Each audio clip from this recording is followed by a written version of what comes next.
Hey everybody, Regina Andler here with Pieces of Me. Pieces of Me is a 12 video series that's been created to give you a little sneak peek preview into the 10-week Finding Me program. This week or in this episode, we're going to talk about finding your passion. Now, when it comes to finding what you're passionate about, there's 7 tips that I have for really digging deep. Some of us are working jobs where we're getting a paycheck, we're getting up every day, and we're thinking, really, is this all there is? Well, if that's you, if you're having that feeling, that's because you are not working in your passion. You haven't figured out what you're passionate about, and you're just doing the daily motions. You're doing what it is you do, what you've been trained to do, what you went to school for or whatever, because that's the way you're supposed to be, right? Wrong. Everybody has a passion, and everybody can find work in whatever it is that they're passionate about. The thing that you need to do is discover what is it that you're most passionate about and how do you make a living out of it, right? So if you're most passionate about kayaking, how do you make a living out of kayaking? Well, did you know that there's people who are instructors on kayaking, there's people who make kayaks, there's people who sell kayaks, there's all kinds of different professions in the world of kayaking.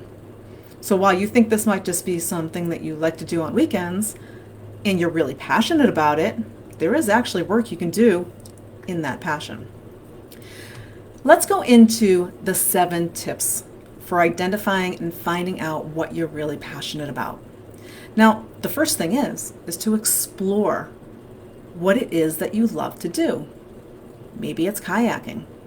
Maybe it's creating jewelry. Maybe you have some hobby that you do on the side that you'd really love to make a career of. It's something you're totally passionate about. Whenever somebody brings up the subject, you cannot stop talking about it. You know that you found your passion when somebody asks you something about a subject and you light up and you just can't stop talking. Explore those things that you love to do. In those things is your passion. And the second one is to use your strengths. Now, we all have different strengths. I often refer people to a place called the VIA Institute, where you can actually do a strength assessment. Everybody has 24 core strengths, and they're all strengths. So even number 24 is still a strength. And in knowing what your strengths are and what maybe your top 5 or 10 are, in there, that can also help you identify what you're passionate about. Now, the third thing is to follow your heart. That's the third tip that I have for people. Why do I say that? People say that's a little, woo-woo, following your heart. Following your heart means following that inside voice, that inner GPS. We all have an inner GPS that is pointing us in the right direction. And that inner GPS is that heart center, heart-based, you can feel what you're passionate about. You light up, which leads us into number 4, which is pay attention to your emotions, because when you follow your heart and you light up, you feel all of the emotions. You get excited.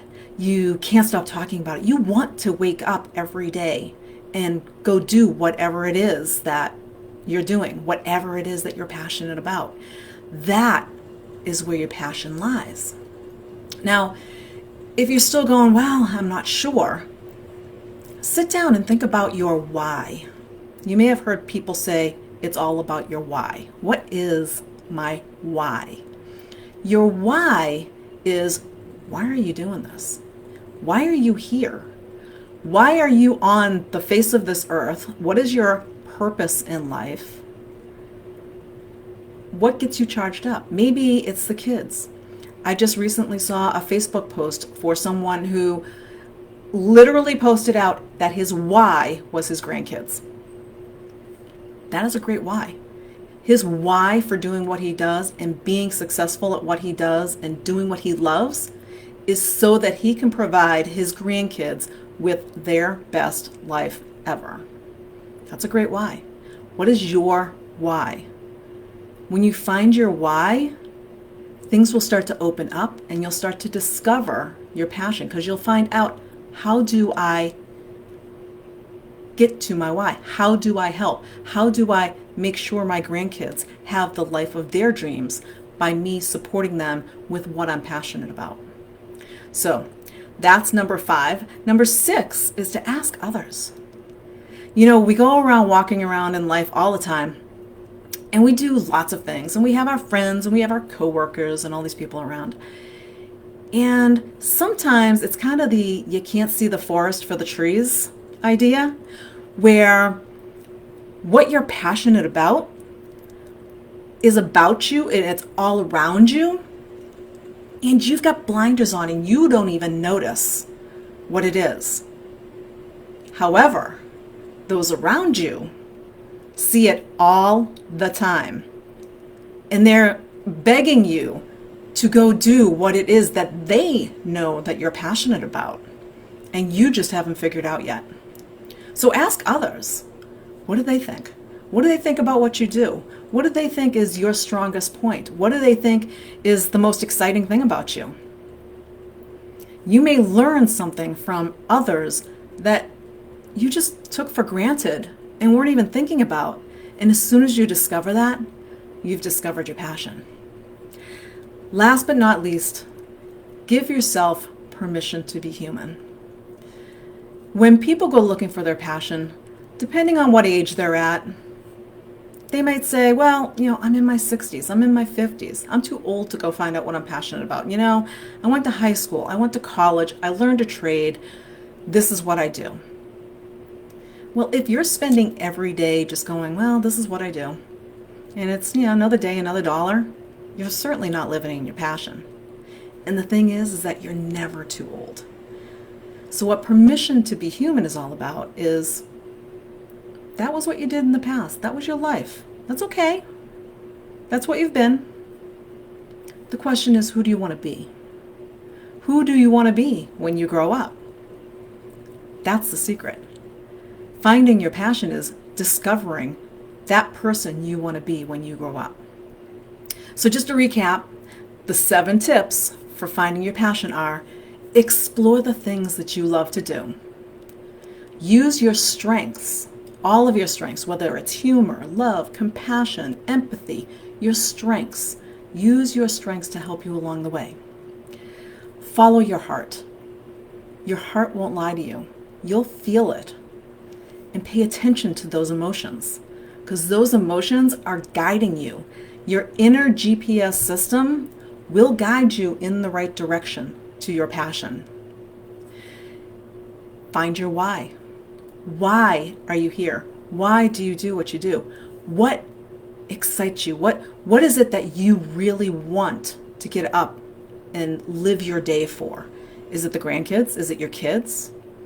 Maybe it's a significant other. Maybe it's your parents. Maybe there's something else going on, and your why will help you move you into your passion. Ask others. You may not know what you're passionate about, and yet others may see it all the time. And you just have your blinders on because you've been working diligently to create your life the way you think your life should be created, yet knowing that there's got to be something else out there. Ask others. They may see something that you don't see in yourself. And last but not least, give yourself permission to be human. We've all done whatever it is that we've done up until now. Up until now, we have been the person that we've been. Going forward, we get to create whoever it is that we want to be based on our passion. Just remember, a lot of times, going in and finding out what you're passionate about, going out and finding out what it is that you love to do, can start with finding out what you don't like. That's a little trick we use. If you're having a hard time trying to figure out what you love, start making a list of all the things that you don't really love so much. In making that list, you will identify what it is that you actually love to do. So that's our 7 tips for today on how to find your passion. It's just one more piece of the Finding Me puzzle. The Finding Me program is a 10-week program that's designed to help you create your best life and move you into that passion and then some. If you have any questions or need some answers about what the Finding Me program is all about, I am happy to chat at any time. Just email me at regina@autumnascent.com, or you can message me on Facebook in our group, which is the Harmony and Balance Connection for Women. And you can go to www.lifeofmydreams.com to see all of the information on the Finding Me program. I'll also put that in the post below, in the comments below. And have a great day, and we'll see you tomorrow for part number 6. Bye for now.